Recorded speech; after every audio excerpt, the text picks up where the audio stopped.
Hey guys, we are back with another Hasbro 6-inch G.I. Joe classified review, taking a look at another good guy. We're taking a look at Duke today. So we've got him here in the standard packaging for the line. So we've got that blue motif with the figure in the window, logo down on the bottom, and some comic style artwork of Duke on the corner that wraps around to the side. He's number 4 in the line, and then the back of the box has that same larger print cross cell that shows figures from this wave and then some future figures coming down the road. So let's do it. Let's pull him out and take a look. And here he is out of the package, our Duke figure. And while he's not necessarily as exciting as Snake Eyes or Destro, I can't argue the fact that this is a pretty solid figure, and he's definitely one that I've been interested in. Even though Duke is not in any way, shape, or form a character I really care about, I've been interested to see this one because he kind of just looks like exactly what I expected him to, and that's not a bad thing when it comes to this line. He definitely seems to fall in line with the aesthetics of this line pretty well, while still having a little bit maybe more real-world leanings than, say, like Scarlet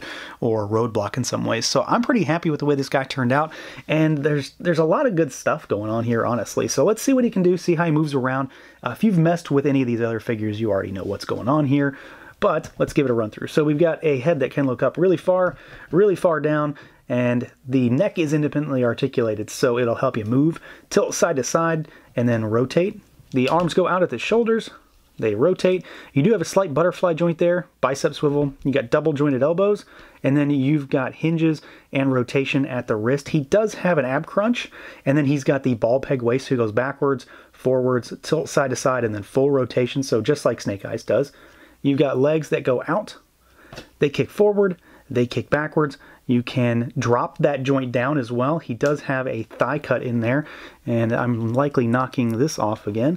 You've got your double jointed knees, pretty far back, and then you've got a boot cut that's really well hidden down there. You've got rocker, and then you've got hinges. They go backwards really far, but they don't go too far forward because of that shin armor, unfortunately. So other than that, he moves around really well. I don't have too many other complaints outside of that ankle pivot forward. The rest of him moves quite well. Pretty easy to get in some nice dynamic poses. As far as the aesthetics go, this guy kind of looks like a souped up Boy Scout to me is really what it comes down to. That's very much how I view him, especially when you've got him fully kitted out with all the accessories. And we'll talk about the backpack here more shortly, but he just kind of looks like a generic guy that just happens to be incredibly well built with a very chiseled jawline and just some military fatigues that are kind of real world while also being somewhat futuristic at the same time.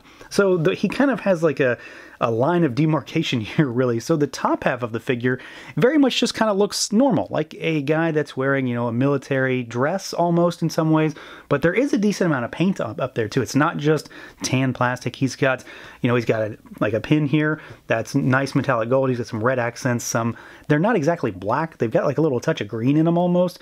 Accents on the shoulders and the arms, and then you've got the painted elbow pads. Got a watch over here. He's got like knuckle pads on there almost. So there's a lot of little things on the figure that are painted. He's got the bandolier that runs across, and it does move a lot. When you have the backpack on, it actually moves a lot less, so it helps it to stay in place. It also has a lot of paint on it too, honestly, kind of surprisingly so. Same with the belt, which has a lot of little doodads on it, pouches, like communicator type stuff. It's got a spot for the binoculars, which we'll talk about. Just a lot of other stuff, more things on him. But when you get down below, he looks a lot more like Roadblock, which is very much more like futuristic kind of tactical pants. He's got the very futuristic-y, I'm not going to really mean it, but I'm going to say it, Fortnite-y knee pads and shin guards with golds and the blues. And this stuff kind of ties into his belt and then into his bandolier. It also ties into one of his guns in terms of that color scheme. I don't think it's a bad color scheme, but it definitely is kind of, it's definitely a little different because he's got a lot of different colors going on from the top to bottom, but it still kind of works. Like I'm not upset about it or anything. It's just more of he looks a little bit more, I guess, normal up top and then a little bit more futuristic down on the bottom. I do like the design of the armor down here, but again, it is a little bit jarring in comparison to some of the other stuff. But that's not to say he looks bad because, I mean, taken as a whole, he really just looks like a pretty solid figure. I don't have a whole lot of complaints here. He very much works, and when you get him alongside Roadblock in particular, you can kind of see how he blends into that side of things, and he kind of fits with that figure, and you can sort of see a theme maybe that they're building on here. And then when you get up to the head sculpt, this is another area where he's just kind of generic. I mean, I don't know what they're going for in terms of source material. I don't know where this particular look comes from, or if it's an amalgamation of looks from various eras and themes and mixed media maybe, but it looks really good. I mean, he looks like he is not somebody to be messed with. Very chiseled jawline. He just sort of looks like, you know, an everyman in some ways. I do dig the scar across the eye. Mine has maybe a little bit of a cross-eyed thing going on, but it's not too bad for me.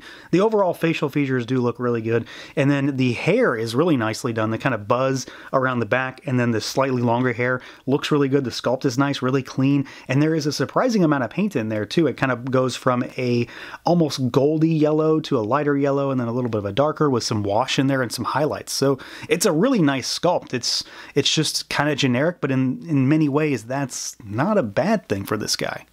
Now, as far as accessories goes, Duke does have 4 total accessories, 4 different things you can use, and this is another figure where you can store every single accessory on him at any given time, which I am always a fan of. So let's see what he's got. So to start with, you've got the big backpack here. So it's very much just sort of like a rucksack with not a lot of paint on it as far as the actual pack itself goes. It just pegs into the back. You've got like a canteen sculpted on there, a bunch of pouches, well, another canteen over on this side, and then you've got a shovel that is painted.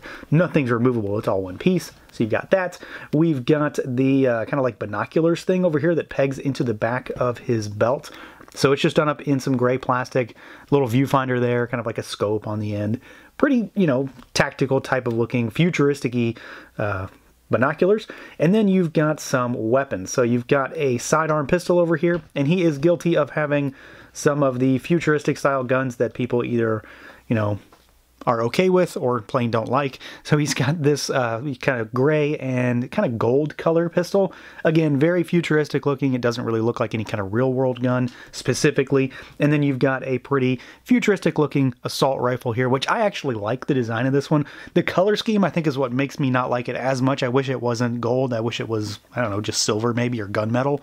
But it has a cool shape, cool design about it. I like the grip at the front, and then you've got some, you know, kind of futuristic paint effects on there with a light blue, maybe give it like an energy pulse rifle type of thing. So he does have a couple of weapons, and he's got a couple of extra other type of accessories, but I like everything he comes with in a general sense. And again, he can store it all on the figure at any given time, which is always a big plus for me.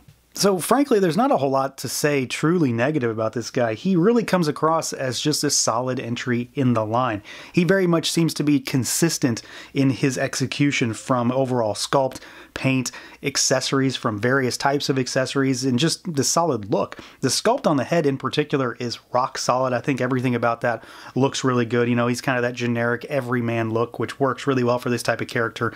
And it's just a nicely built, easily posed figure. He does have maybe some of that kind of gold futuristic stuff going on in certain places, but it's not too bad really, and certainly not anything to warrant not buying him, because he's definitely worth your time if you're interested in this Joe line. He's definitely up there for me as far as maybe my second favorite Joe, honestly, right behind Snake Eyes. I'd say that that Duke is probably my second favorite so far. He really is nicely done, moves well, looks good. Not a whole lot more to say about it, so I'd probably just snatch him up. So that's going to do it for this look at the G.I. Joe Classified Duke figure. Let me know what you guys think. Feel free to like, comment, subscribe, and share, and until next time.